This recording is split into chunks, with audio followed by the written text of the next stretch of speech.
What if you found a portal to a parallel universe? What if you could slide into 1,000 different worlds?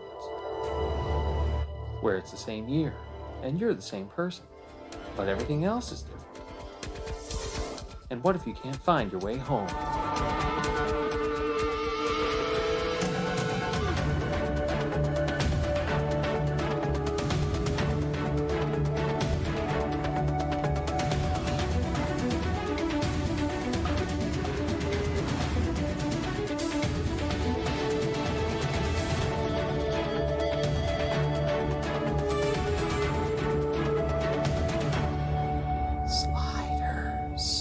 Hello, Sliders fans, and welcome back to Fandom Entanglement. Today we're reviewing Season 3, Episode 10, or 9, depending on your ordering, The Prince of Slides. I'm Mike Bloxib, and I'm here with my co-host, Damon Sugamelli. Hello, everybody. And today we're happy to welcome our special guest, Suzanne Smiley. Hello. Welcome, Suzanne. Nice to have you aboard. Nice to be here. So why don't you tell our viewers, listeners, what you're up to and what brought you in to review this episode of Sliders with us? I guess I could start with saying, we kind of all met through the Quantum Leap podcast and the different specials that we've done with that. And Damon had reached out to me and said, would you be interested in reviewing any episodes of Sliders? And I was like, oh my gosh, like that's something I haven't even seen since like the original broadcast. And it's funny. So in preparation for this, we went back and like binge watched all the way through at least, I think, season 4. And I thought that I had considered myself a Sliders fan. And then when we started watching again, I'm like, wow, I don't remember any of these episodes. So it was like, just like getting into it all over again. So that was kind of fun. So I thank you guys for inviting me so I could actually like do that. And of course, the whole reason why I ever like Sliders to begin with is like, a huge Quantum Leap fan, obviously. Yeah. And after that was canceled, I'm sure, me as well as a lot of us were looking for something to like fill in the gap.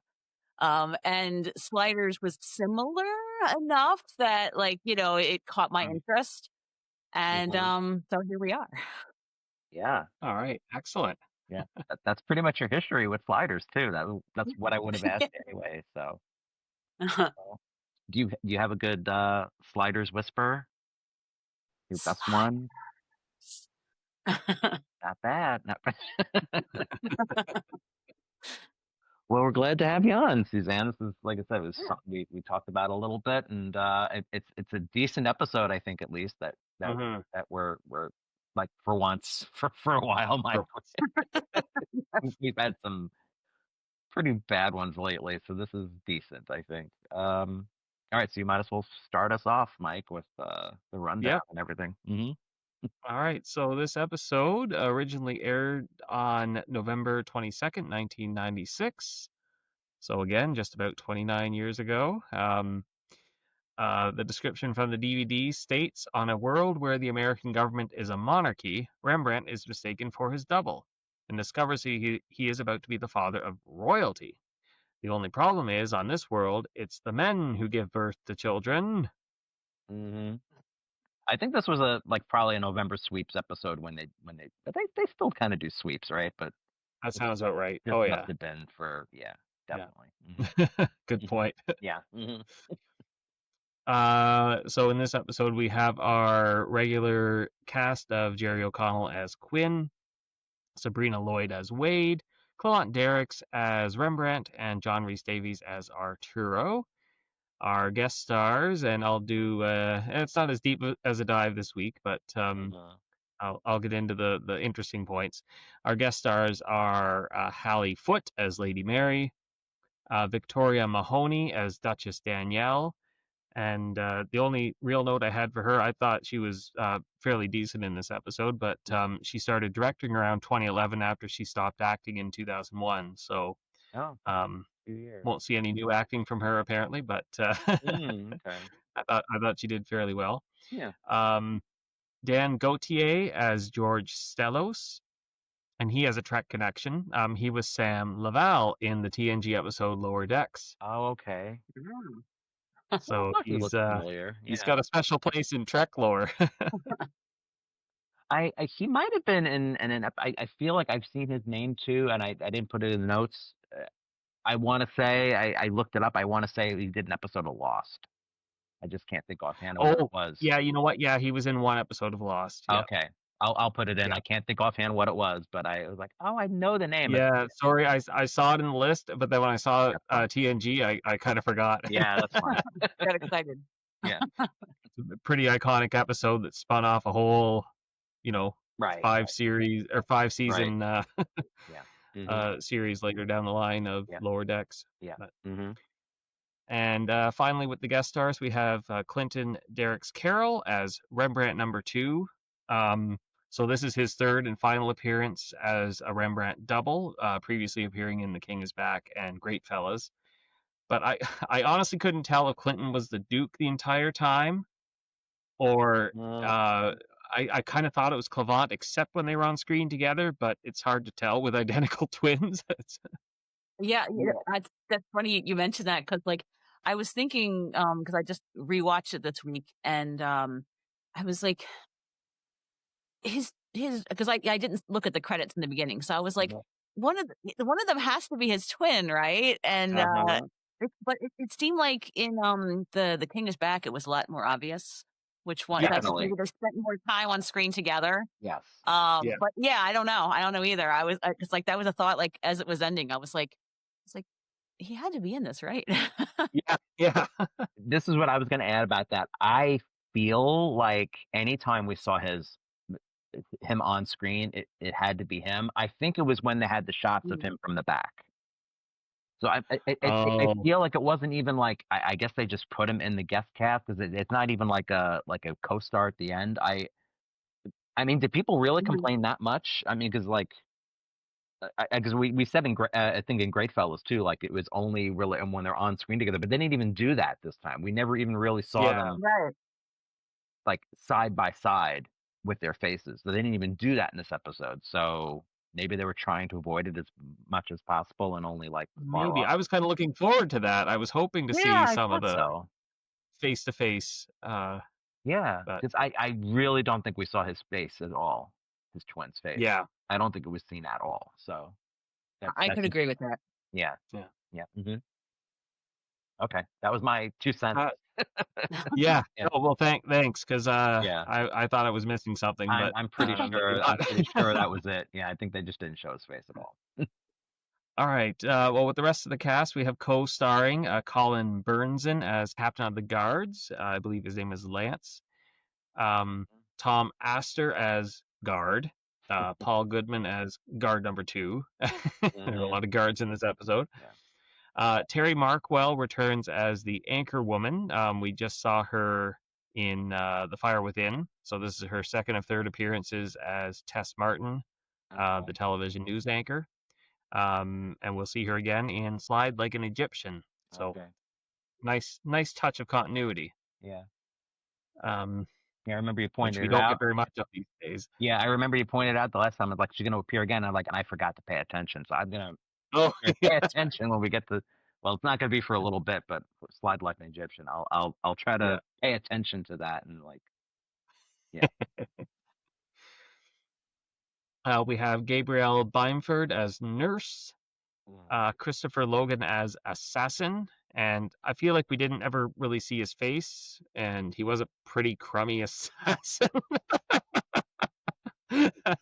But the actor will reappear in season 5's 1,000 Deaths. Okay. And he also has been in some other sci-fi. He was in Star Trek Generations as an El-Orion survivor. Okay. He was in Babylon 5 as an ambassador in the season 2 premiere, and he was in Quantum Leap. Oh. He was in Rebel Without a Clue. He was Shane Funnybone Thomas. Okay. So yeah. Well, if we'd seen his face, maybe we'd know. But he was in a hood the whole time. Who is that guy? Yeah. Familiar. And rounding it out, we have, this was all the second world they visited at the end. Marion E. Green as Mother. Brooke Elizabeth Crocker as Little Winged Girl number 1. And Callie Elizabeth Barrio as Little Winged Girl number 2. Mm-hmm. Now, the reason we didn't actually see the second girl is because the scene was cut short. Right. So they cut out where 2 girls are supposed to kind of fly off into the sunset. But They kept the credit in there though. So yeah, Mhm. yeah, because I guess they filmed it, but Yeah. I was sort of watching it with my son. I said, "Do you want to watch this?" And he kind of like drifted off in the middle because he's 9.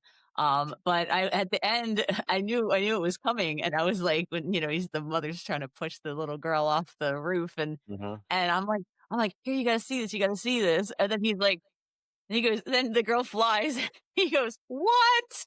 I'm like, "Well, in that world, they fly. yeah. People fly." Interesting. Yeah. Yeah. Mhm. So this episode was written by Eleah Horwitz and directed by Richard Compton. And the worlds visited, as designated by EarthPrime.com, are Monarchy World, not to be confused with British World. Right. Actually, British World, it's an American monarchy. Right. We've had British And before, yeah. Angel World. Angel World. Okay. No evidence she was actually an angel, but those wings looked angelic. Yeah. Mhm. So first impressions, Suzanne, since you're our guest, why don't you start us off? Well, when Damon gave us the list of episodes we could choose from, and he said, just pick whatever tickles your fancy, basically. And I'm looking through and I'm like, pregnant men? I'm like, this could be interesting. I couldn't remember if I'd seen it at all, but, so I really expected it to be a lot more gimmicky than it was. And so then as it started, I was like, oh, this really has a lot of heart. And it like just, like I felt that it was a really good like Rembrandt episode as far as like character development and emotional development. He was by season 3, he was quickly becoming one of my favorite, probably my favorite character. And like this was one of the episodes where I was like, wow, like he's got a lot of range. Like I feel like in the beginning of the series, he was more kind of like there, just like along for the ride. And as they started developing him more, I started like really enjoying like seeing his character and seeing what was going to happen next.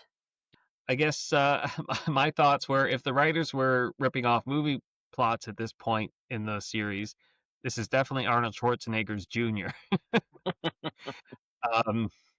I mean, done better than that movie, but I agree that it's fairly decent for season 3. It mostly holds together, and I was willing to suspend disbelief around the miraculous medical technology that's been invented, which didn't seem to have wider impacts on society. Not that we saw much of society; it was all kind of focused on the characters. But I'm curious if that has dropped the birth rate by quite a bit, because maybe only rich people can afford this procedure.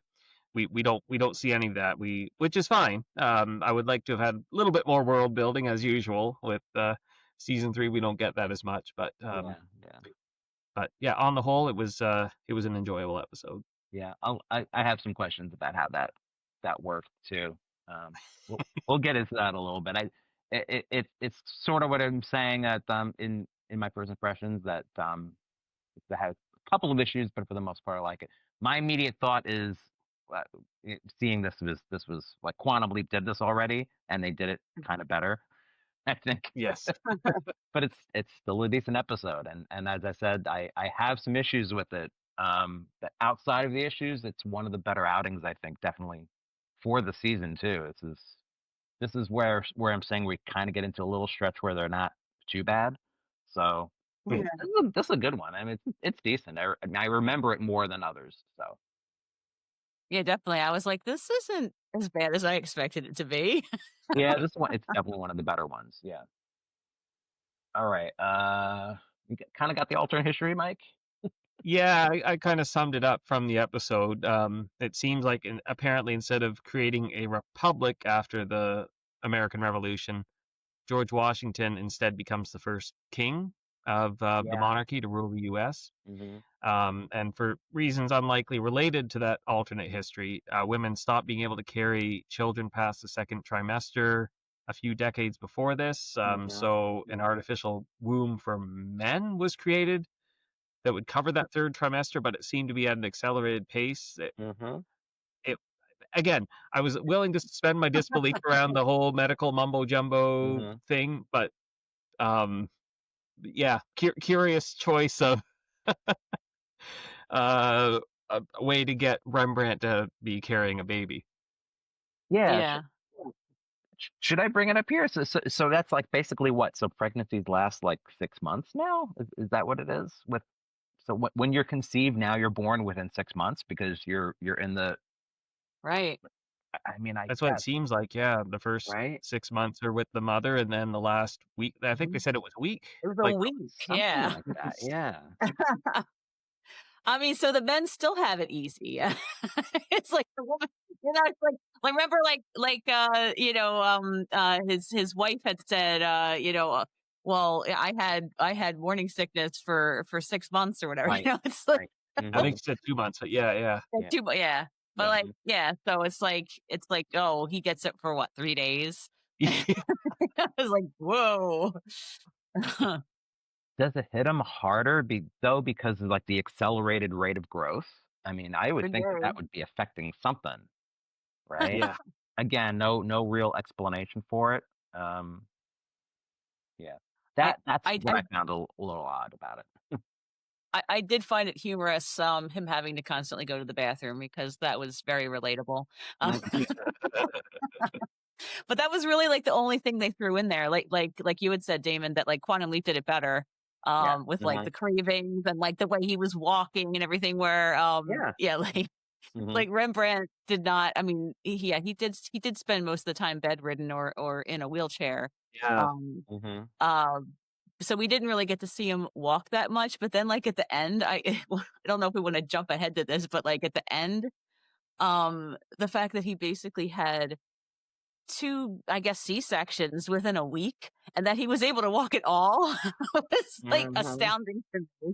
That he was able to like jump through the wormhole and everything at the end. Yeah, it had to be and I didn't know, wasn't sure when it was going to get brought up, but yeah, I'm assuming it would have been has to be a C-section because there's no other way. Yeah. So okay. All right, you might as well start with the rundown, Mike, with the Sure. I will jump in with my thoughts because I've had no time to put any notes in, so that's okay. Yeah. You know, it's an open conversation, Suzanne. So jump in whenever, of course. I just I've got my notes here, and we'll just ad lib it, of course. The first thing I noticed was that Wade's journal has made a return. It's been a while. She's even narrating it at the start, which we've had in a few episodes. But I think we talked about this before, but is it the same one she's had all along, or does she have to get a new one every so often? Because we often see them escaping dangerous situations with only the clothes on their backs and the timer, and that's it. They lose their backpack. Yeah. Unless she's really keeping it close to her. Well, I mean, at all times. They were going to serialize her diary on when they thought they were home. So yeah, to be keeping it all somewhere, but like you said, where? Yeah. It's so easy nowadays. If they did like a sliders thing now, it's just we'll have it. I have it on my phone. Yeah. Yeah. If they did that nowadays. I guess they landed in this world not too long ago because Professor Arturo landed in a hornet's nest or something. Oh, that's what it was. Yeah, it was like a bee nest or something like that. So so they had to bring him to the hospital to get kind of treated, and and he seemed to have recovered from that really quickly too. Yeah, that's a good point. Yeah. Other than the jokes that they made in the beginning, he never really like showed any signs of tenderness in that area or anything. No. Right. No, and no further reference to it either, which See, like, it would have been ripe for a couple more jokes, but yeah. I guess they needed to have a reason to have him in the hospital, so that the next thing could happen, I guess. So yeah. Exactly. I'll let it slide. Let it slide. All right. It's-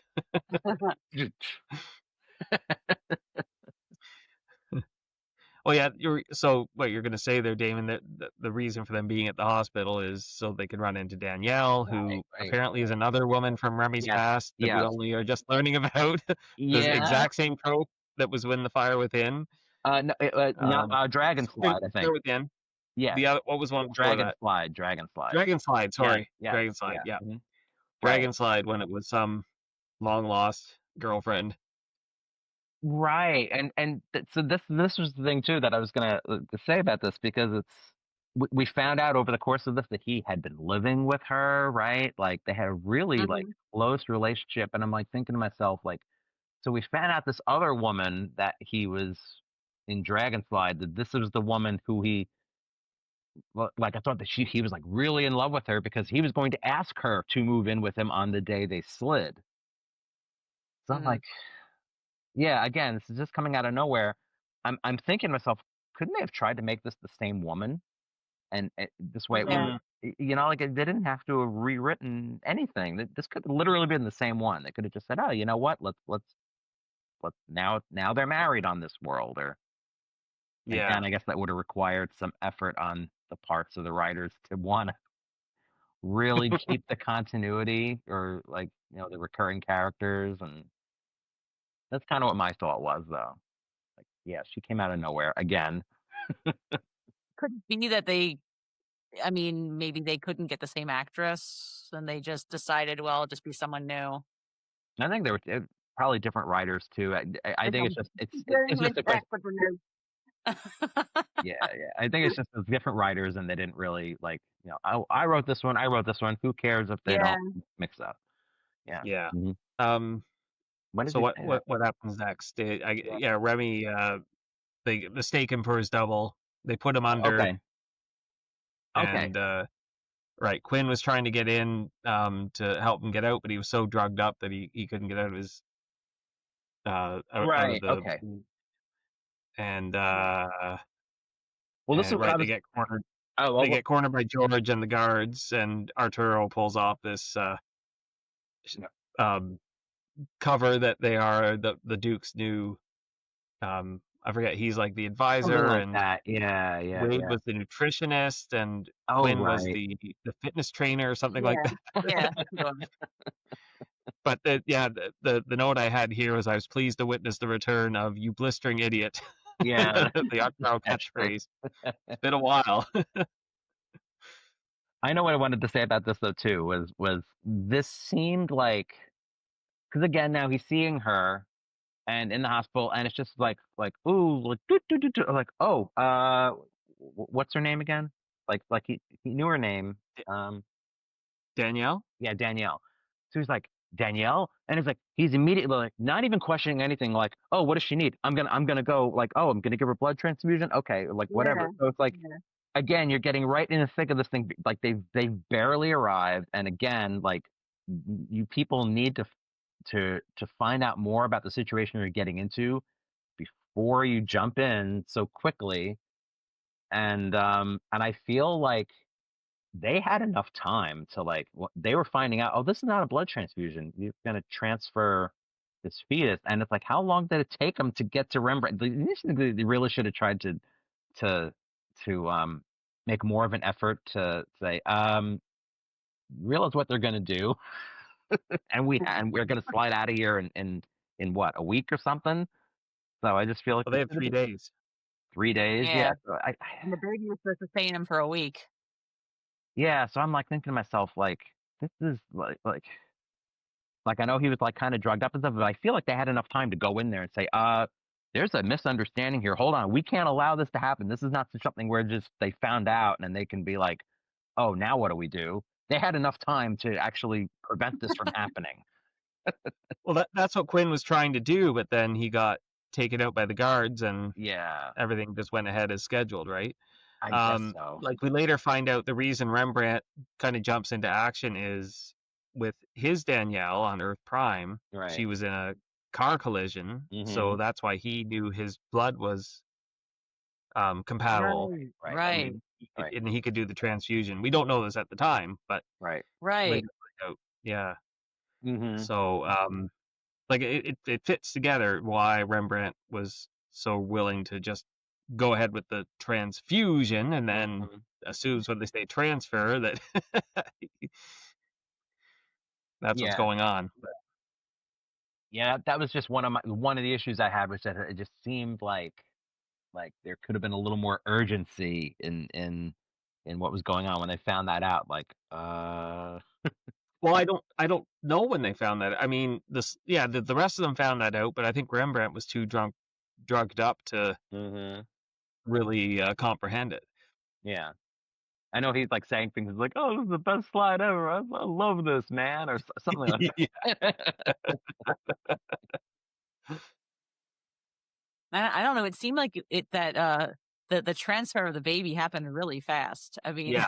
like most operations don't go like in a half hour.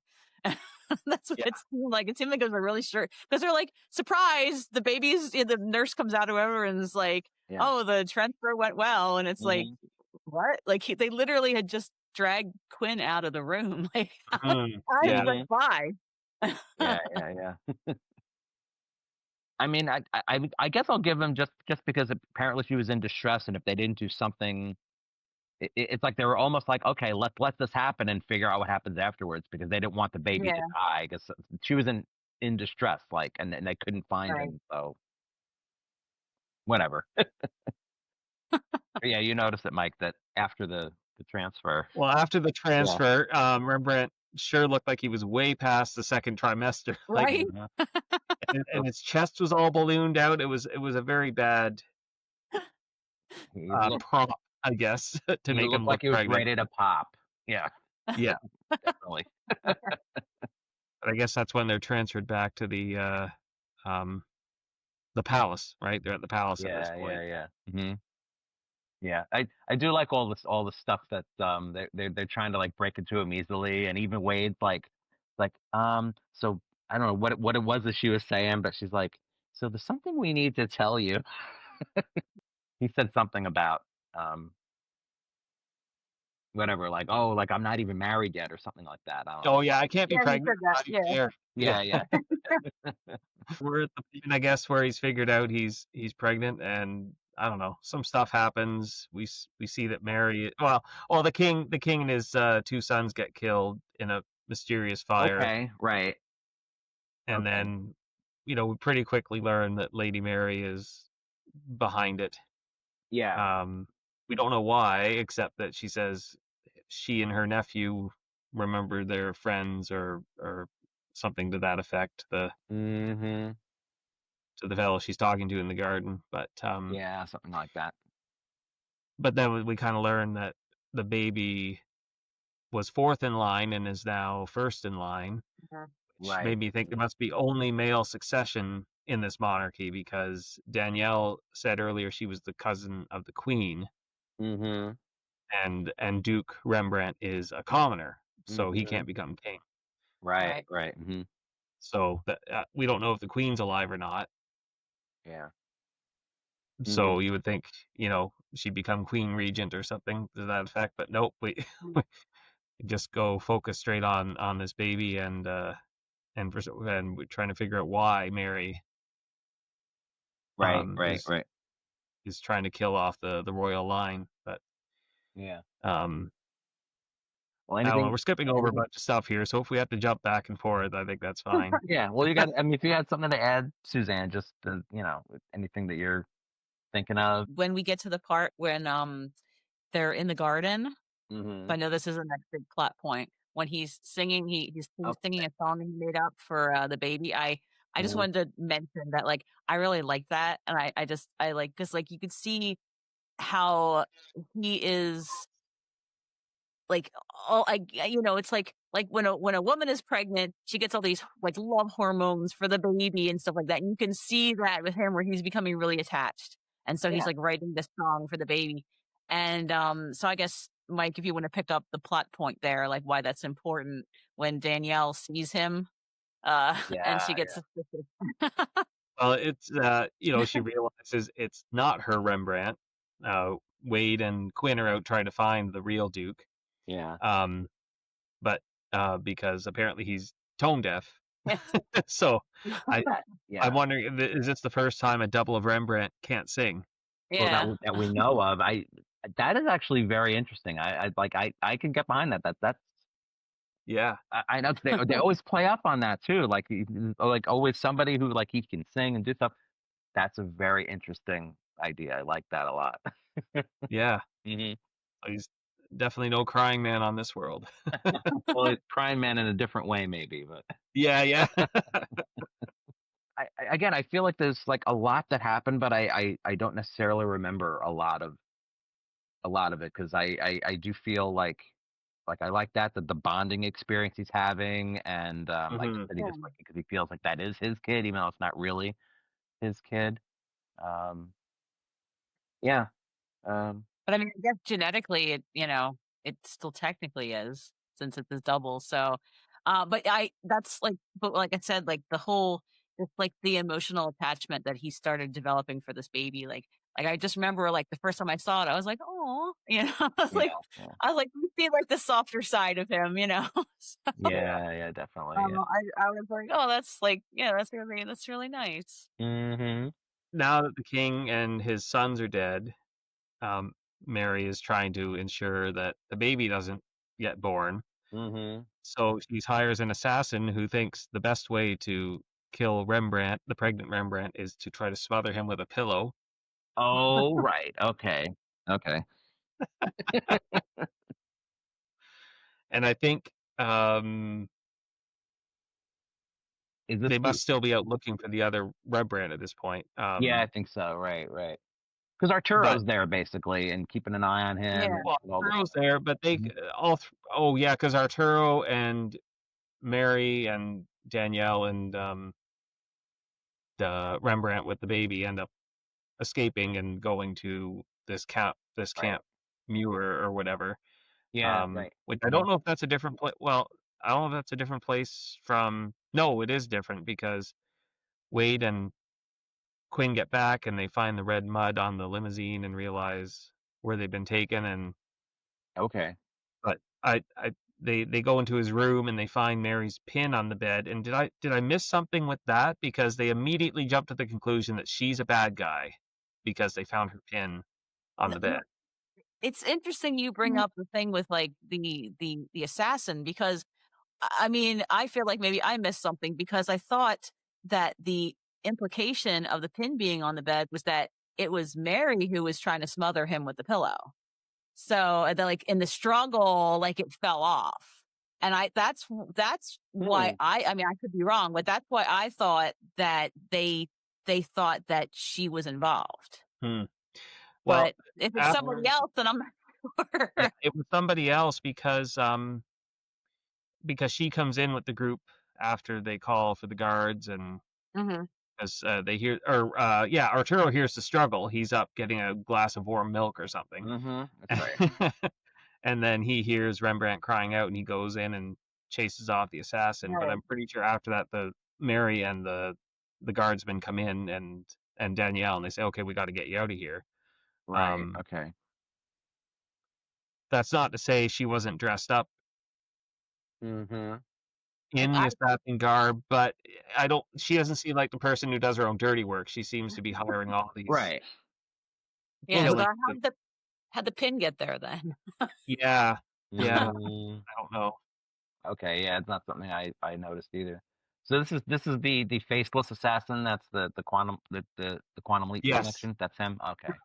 Yeah. Yeah. We didn't really Yeah. see his face. Okay. I'm pretty sure that was the only actual assassination we saw on screen. Okay. Right. Or Right. attempt. Mhm. Attempt.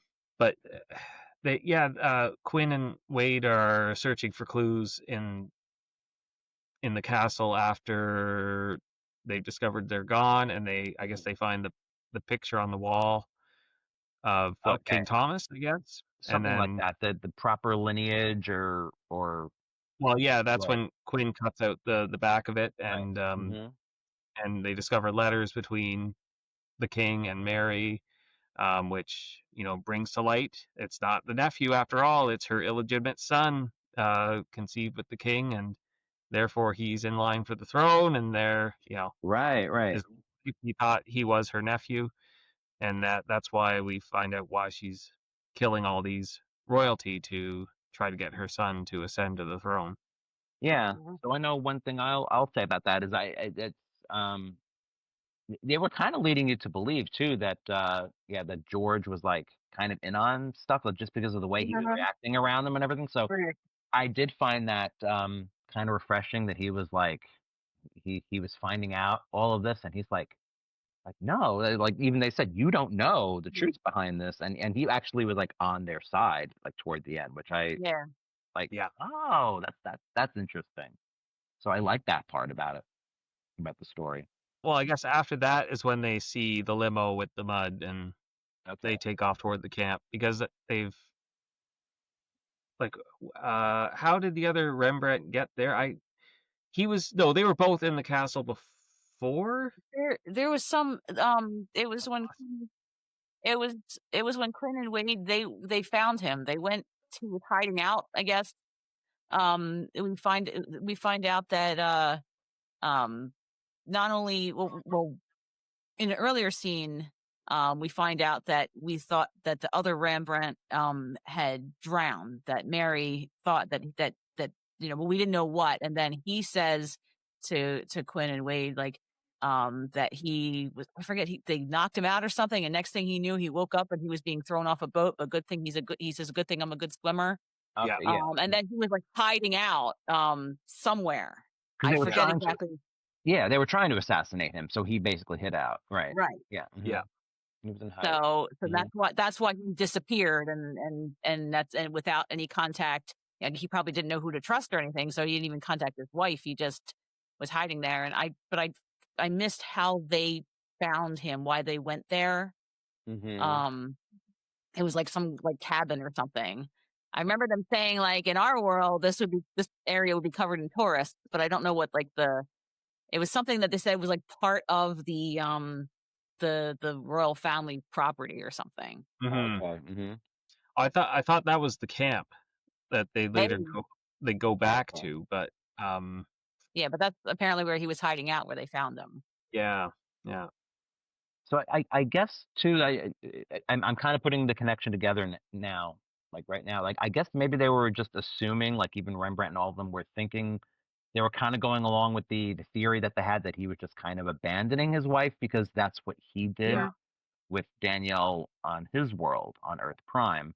And he kind of like they didn't like abandon her, but he's like I forget the whole story behind that, but that's when he found out that she got into some bad accident or something. So when he was trying to reconcile, she didn't want to have anything to do with him. So that Right. so that's kind of I guess that's where the parallel lies with that. So maybe they were just assuming like, oh, I know myself. That's probably what he did, and they didn't realize that. Or maybe I'm reading into it too much, but I'm getting the connection just now. Yeah.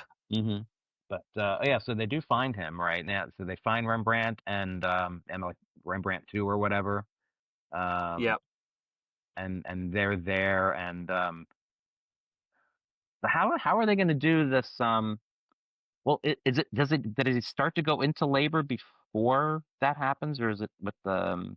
No, they were there to try to be safe from what they perceive as an outside Mhm. source attempting assassination, but Mary then has one of her lackeys set fire to the place, Mhm. and that's what causes Rembrandt to kind of start The going into baby's in distress distress. because Yeah. they said this was again a little bit medical weirdness because of his smoke inhalation. The baby was in distress, so they had to get the baby out right now.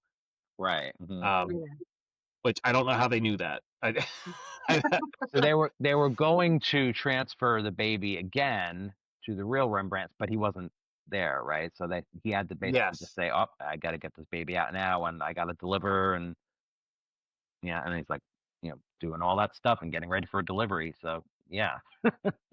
but they help. I mean, when they're escaping that fire, Mhm. it just looks like a pillow has been shoved up Clavant's shirt to make him look pregnant. Like, it was really bad. Where did the budget go again, Damon? You said they increased the budget for season 3. That's what I read. I don't know. That's what I thought I read. It was a full season, but I don't know. There are pregnancy suits that they could have used in this situation to make him look like he was actually pregnant. I mean, Scott Bakula used a pregnancy suit. That's right. Quantum Leap. Yep. They could have borrowed it from NBC. Yeah, it's a Universal show. I mean, yeah, I know. Yeah. But yeah, I guess that fire. Yeah, because of the fire, they all get out in time. But I thought both Rembrandts were in the room when the fire started, because they'd had that conversation, and then Mary gives them all tea to knock them out. That's right. That's what it was. So he falls asleep on the couch, and Rembrandt's still in Rembrandt 2 falls asleep on the couch.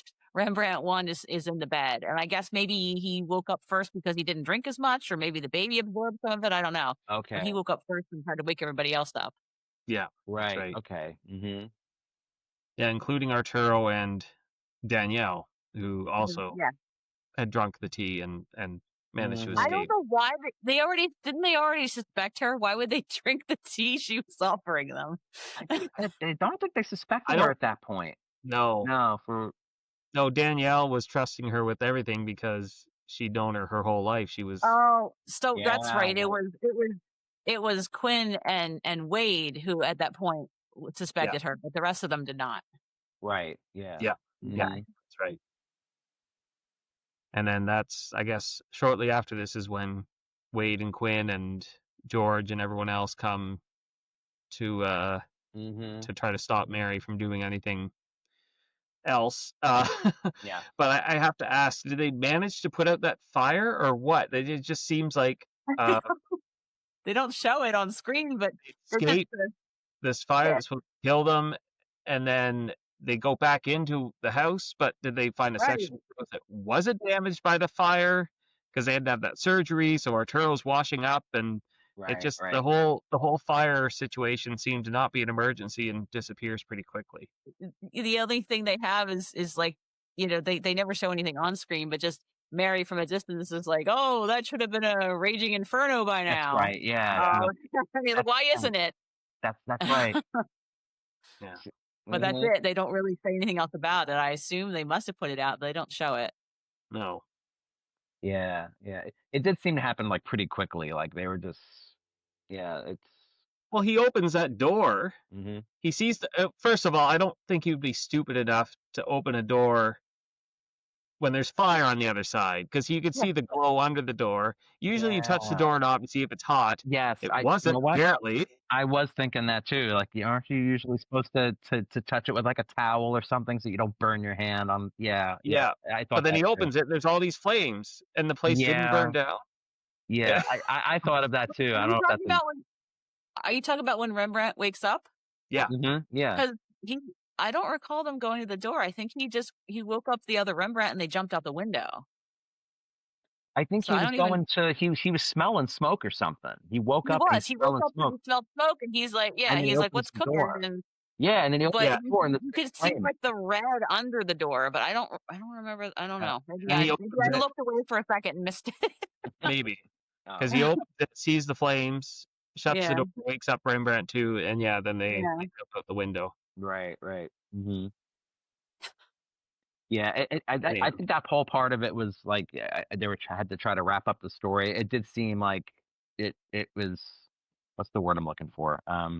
It does seem like everything kind of like happened a little too fast toward the end, or like they were it got rushed. Yeah, it did seem a little rushed toward the end. Yeah. Mm-hmm. But yep, the baby's born. So did we ever find out the name of the baby? I don't remember if they had named it or not. I think that's the little thing I noticed. I don't know if they named it. Good, good point. I'm not sure. I don't remember. But I was just thinking it was when you talk about like the funny quotes or whatever, interesting quotes. When like you said, Arturo is washing up to perform the surgery, and he says to Rembrandt, he's like, "I haven't killed a patient yet."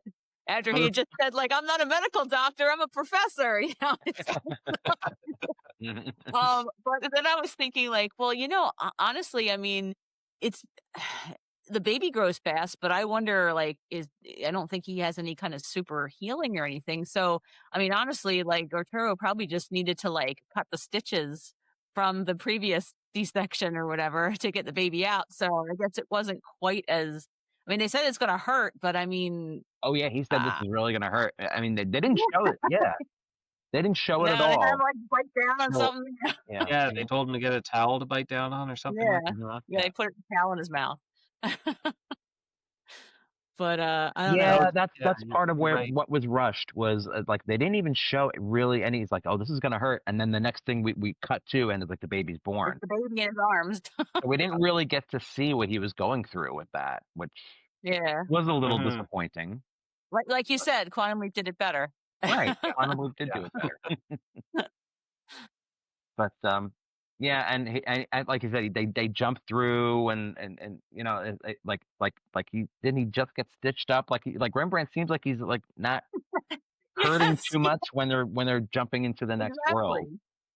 So exactly. And because like Arturo's just like holding him, he has his arm around, but then they like jump through. I mean, Mhm. okay, I had a C-section with my son. I wasn't even allowed to drive a car for 6 months, and he's Wow. jumping through wormholes.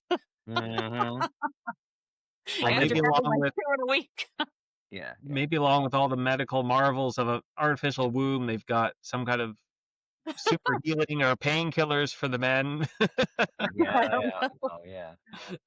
They must because they it's often said that like men would never be able to survive going into labor. It's like their Yeah. pain tolerance is too low, so they must have like some amazing meds for the for the men when they get birth at the end. Yeah. Yeah.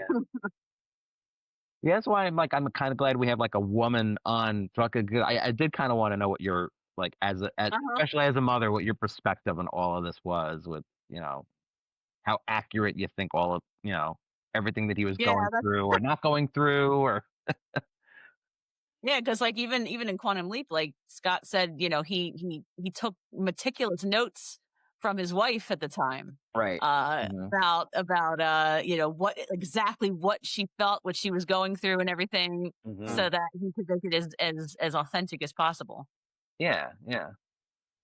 Well, do you think he pulled it off or what?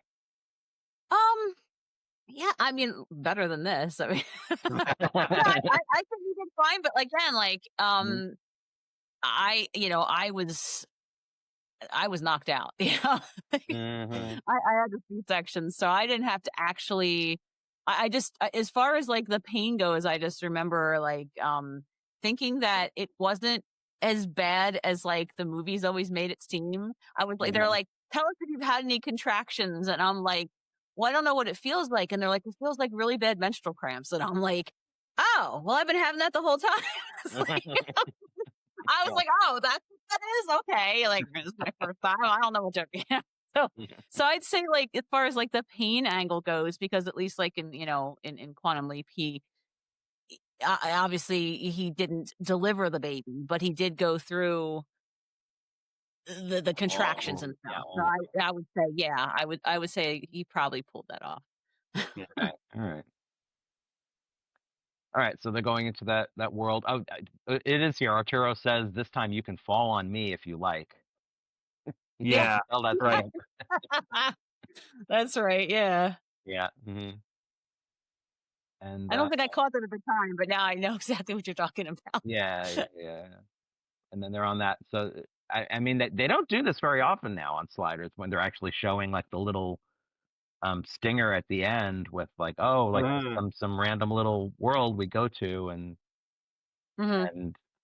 yeah, and then they see the woman about to throw the baby off the balcony and Yes. and it's the angel child. Yeah, just silly ideas that they can't make a whole episode out of, but yeah. Right. want to get it out there on screen. Yeah, and the mother's just looking at them, it's like, oh, that's the only way they're gonna learn. It's just gotta Yeah. throw them off, and Yeah. and that's it. Yep.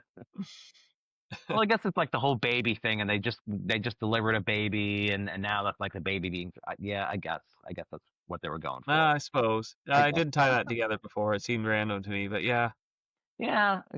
there's a theme. Well, I mean, overall, I mean, it was a, a decent episode. I feel like I remembered being a little bit better than this though. So I guess it's just the season 3 syndrome. I guess is just you can tell it's season 3 still. So but I think I feel like, based upon your prompting, Damon, that I was always like, for every episode I was expecting the worst, and then when it was not bad, I was like, oh, actually, like a lot of season 3 was pretty good. Yeah, some there of was it only was. a few like real stinkers, so We've already had a few that we thought were pretty Yeah. bad. You weren't kidding about Dragon Slide. Yeah. I know definitely like we get to the end and it's just gonna be like so bad at the end. But we'll get there. All right. You got a goof, Mike. Yeah. Well, Goof. When Danielle picks up the baby, after it's been delivered, obviously, it goes from being wrapped in a blanket beside Rembrandt to being in a shirt with a frilly lace trim on the close-up, and then back to being in a blanket.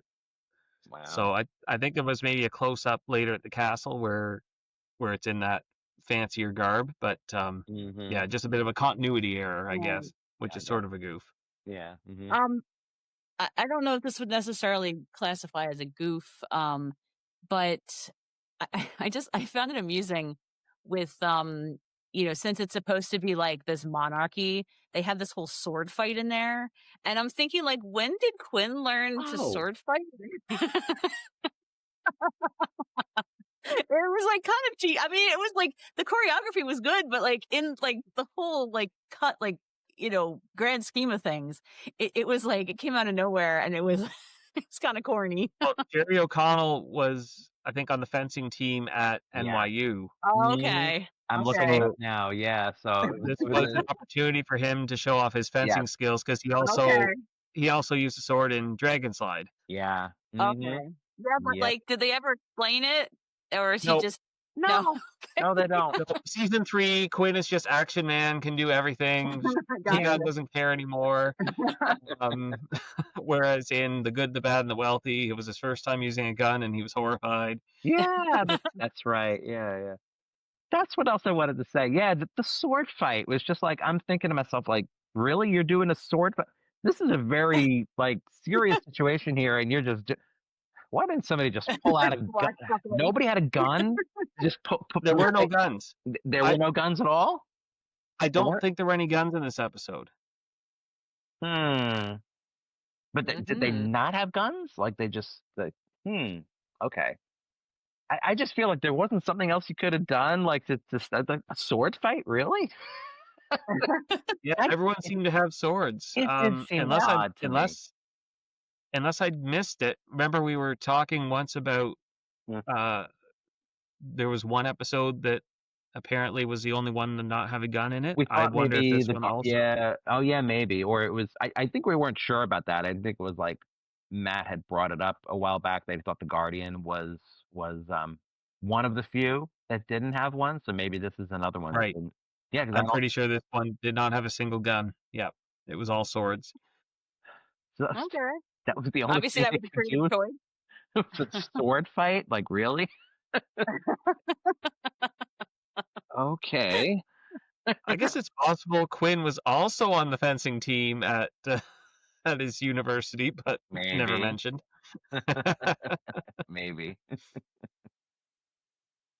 Okay. Anything else we want to talk about before we get into our comments, or want to bring up anything, Suzanne? Well, the only memorable line I had, it's not memorable from this episode specifically, but Arturo saying "you blistering idiot." Yeah. It was a nice throwback to seasons 1 and 2. It was like I said, it's nice to have a catchphrase return. Yeah. I know something else that I just thought it seemed a little out of place now. When when Arturo was talking to um the servants or whatever, Uh-huh. and Rembrandt points out, he's like, you don't have to talk to them like that. You can Mm, you can treat them with respect. And he's like, oh well, they're born into this and they want to serve. They right. That's I was like, I wasn't sure. This was after the where we don't know if it's the bad Arturo or the good one, and I was After wondering if that. that was like the bad one coming out or something. It's like I Hmm. felt like it was a little. I mean, I felt like it was a little out of character for him, but like Rembrandt called him on it, and I can Yeah. understand why. But like, I just found it an interesting choice to have that scene, and I don't know if they were planning on like going somewhere else with that or what. But it was just like kind of like that one off You're that right. I just found interesting. Yeah, I think I was thinking that too. That it seemed kind of a little out of place. Yeah. Yeah, that was another one that was like, yeah, I don't know what the purpose of this is, this scene. Yeah, they never like went back to it or anything, and Well, yeah, it's I saying just something like the British, like that's part like they aim to serve or something like that, like yeah or something like that. Like yeah. they take pride. It takes pride. It's you still Hmm. can't say like thank you, Thank you. like Yeah, that's Yeah. what it. Like, you say really, thank like you. can't say I appreciate what you're doing. Thank you for this. Like I don't know how that equates. Yeah, I don't know what the Yeah. purpose of that was. Good point. All right. So I guess we have some comments. We have some time for some. You Sure. want to read from the Dream Masters, Mike, and then I got like the other ones. Sure. Sounds good. Yeah. So some comments on the Dream Masters we got back. Mhm. Chris Digital Artist says, "Hi, Damon and Mike. Happy Halloween. Mhm. What can I say about this one? One word: cringy. It's honestly embarrassing how far the writers stooped to recycle movie plots and ideas. On a side note, Zach Ward also appeared in Freddy vs. Jason 2003. I'm Mhm. giving this episode 3 out of 10 coffee cups. Not to stay awake and fend off Dream Masters, but just to stay awake while watching this Sliders episode." That's pretty funny. Yeah, good stuff, Chris. Yeah. Mhm. Varun Khanna from the Sliders TV show Facebook group says, "Awesome, thanks for sharing this." Mhm. Also on the Slideheads Facebook group, same person. "I loved Sliders. I used to watching when I was growing up. It was an amazing show." Mhm. Well, sometimes. Mhm. And Pedro Ferreira on the Slideheads Facebook group and on Reddit said, I can think of worse season 3 episodes. It was pretty interesting, to be honest." Okay. Yeah, that's why we ask for comments. We love to hear what everyone's thinking. Yeah. All right, and then a more recent comment from Double Cross, Lewis Jones. I guess he's catching up on these because he hadn't left us any Hey, comments yeah, in a Lewis, while. haven't Yeah. heard from him in a while. Yeah, and he's reiterating what Thomas, Sliders fan blog, was saying in his comment. He said, like Sliders fan blog said, it was weird to all of a sudden have such a tonal and location change, but got used to it quickly and ended up enjoying probably the best episode of the season. It Hmm. was a pretty good episode, Double Cross. Yeah. Um, and then for Desert Storm, more recent comment from Chris Digital Artist says, "Hello, fellow Sliders fans. First off, Mike, that background is such a cool idea. I love that you used a Thanks. Yeah. screenshot from the pilot's opening credits. Nice touch." Yep, As that's this one. yep. Yeah, you know what? I tried. I can't do the background thing. My computer won't handle it. So Aw, I've been trying to do it. boo. I'm like, I can't do it. It's maybe if I get a better computer. Anyway, as for the episode, I'm not sure what else to say. It's not terrible, just kind of okay. I'm with you, Damon. There are definitely worse episodes out there. I haven't seen Mad Max myself, but it's clearly a ripoff in terms of look and feel. I'm giving this one 5 out of 10 pendants. I'm glad Wayne enjoyed the episode, and maybe he will check out the series as a whole, especially those first 2 seasons. Yeah, Maybe. absolutely. And then I just noticed beforehand another comment. You left, Mike. What did you say about me? What was it you said Oh, for the Dream Masters? for the Dream Masters, I said I just thought of it this evening, but your Halloween name could have been Damon Spookamelly. I didn't think about it. I saw that pop up right beforehand. I'm like, what the heck? All right, I still don't have my rating. Final thoughts and ratings out of 10. I guess Suzanne, if you want to go first, if you have a silly object from the episode, Sure. yeah, Out of 10. I'll give it 7 mysterious pins on the bed out of 10. All right, Yeah, Mike. I'm going with 6.5 hidden letters out of 10 for this one.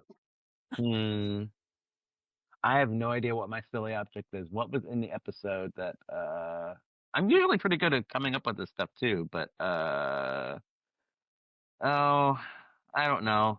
It's just, I guess he's like a pregnant man, I guess. I don't know. Artificial wombs? Artificial male womb or what. Yeah, okay. Do I give it, I don't know if it's, I might be right with you, Mike. It's not like a terrible episode. It's just not, it's not as good as I remembered it being. So I guess I'll say 6.5 artificial wombs out of 10. Yeah, sure. All right, so thank you for joining us, Suzanne. Yeah, Thank you. thanks, Thanks Suzanne. for having me. Yeah, definitely. Yeah. If It you was wanna, fun. yeah. You have anywhere anybody can reach you if they wanna to get your thoughts on that? Well, you can find me a lot on the Quantum Leap podcast when we do our little special episodes. Mm-hmm. You can also find me on Facebook on the group Scott Bakula and Company, Okay. and also Scott Bakula's White Streak. So those are both on Facebook. Mm-hmm. All right, sounds good. So next up in production order, we have State of the Art. We will be joined again by Eric Dreiling, also another Quantum Leap virtual seasons author, and he's been with us before. It's always a blast talking with him. All right, so in the meantime, be sure to hit the like and subscribe button. Share your opinions on the episode in the comments. We will do a roundup of comments in future videos. You can also visit our website at fandomentanglement.com, where you can find all of our past videos and links to our social media channels, including YouTube, Facebook, Blue Sky, and Mastodon. So until then, I am Damon. I'm Mike. I'm Suzanne Smiley. And keep on sliding. And what else, Mike? Anything? Keep the painkillers coming for those pregnant men. Okay.